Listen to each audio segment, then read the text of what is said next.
I changed my name. I was like, I'm not Allison. I wanted to be called Linda.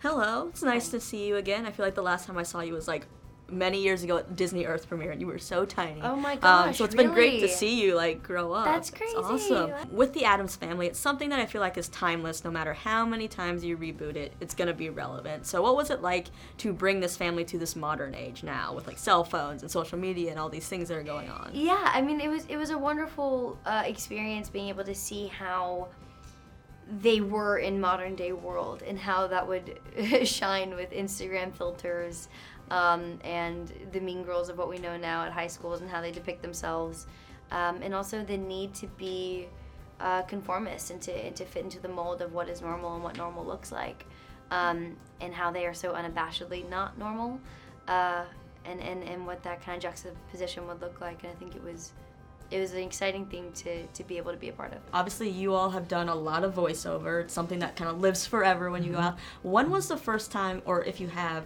been noticed just for your voice? Gosh, that's a good question. I think for me it might have happened once or twice when I was a kid.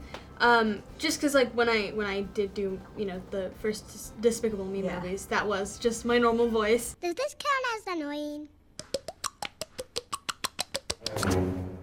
Very. But yeah, it's happened more often with On the face phone, it happens. Oh, I'll be talking to ordering and like, you sound just like that gal on the, Do you go whatever. with it, or are you just like, no?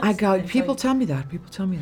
Yeah. But that happens. Weirdly enough, my voice is really recognizable. And there was this point in time when I was, I think I was at a haunted house and it was pitch black and you can't see each other's faces. And there was a girl that goes, "Is that Chloe Grace Moretz? It sounds like you." And I was like, "What?"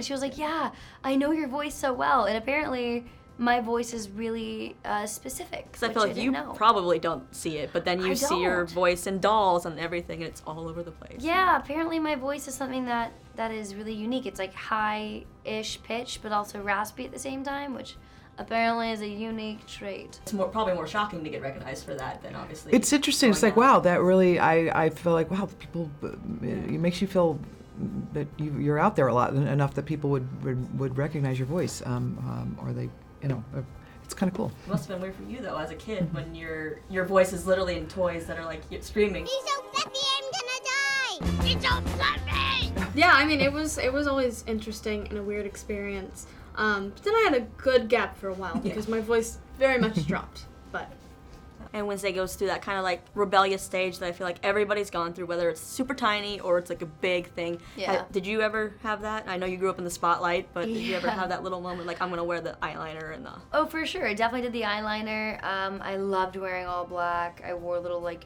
blue jean shorts with black tights and a little black tank top and a leather jacket. I thought that was it. And I only listened like exclusively to Secondhand Serenade and My Chemical Romance and just like All American The feelings, Rejects. and you're just like, yes. Oh yeah. Avril Lavigne was a big one for me. Yeah, all of those really struck a chord. And I can say, every other given day, it might be the playlist that I pull out of the bag that 2000s alt rock. There's just something, like, it's like home, it's like comfort. Oh, that you're 100%. there, yeah. It's like wearing a cozy jacket sometimes. Yeah, I definitely did. I did. I'm not proud of the things I've done, but I did have a moment there where I was going down a path that was not a good one, and fortunately, I found the theater, so I found a good outlet for my craziness. I was always too anxious to like really rebel. But I do remember I used to part my hair like straight down the middle, and that was like just how my parents did it. And then one day when I was really mad at them, I parted it on that side and I did a tuck, and I'm like, yeah! Oh God, yeah, I remember I did that too. Like I changed little. my name. I was like, I'm not Allison. I wanted to be called Linda. That was the name that I chose. Linda! And I Was it said, inspired? I don't know. I just wanted to be named Linda. And so my parents, they incessantly called me Linda for one whole day, and I was like, stop. They when they totally agree with you and then they do it. Then then it's like, no, I don't want that When anymore. when they make fun of you for Yeah.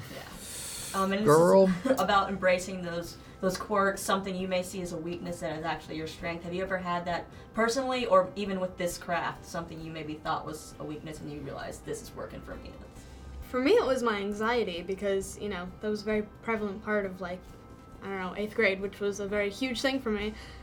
So it worked to my advantage, and I think it continues to. Because, like, I'm always anxious, but you just channel that energy into The having wound is the fun. gift, as they say. Yeah. The wound is the gift. And likewise, So you I'm just chill. unbelievably sensitive, just too hypersensitive, and then finding a place to where that is a positive thing, and and with acting, it's kind of it's great that I found that. Yeah, I mean, I think just in general, I'm kind of a bit of a weirdo. I'm just kind of strange, and I make silly jokes, and I'm not very cool. I'm pretty hammy, and I think it was always a hard thing for me as a teenager because I wanted to be cooler than I was, and I also didn't want to be as like quietly sensitive as I was. So I always tried to put on like a front, and then I realized as I got older, it's not a bad thing to be a little sensitive, and it's okay to not like to joke in mean ways and to be kind of hurt when people joke in mean ways.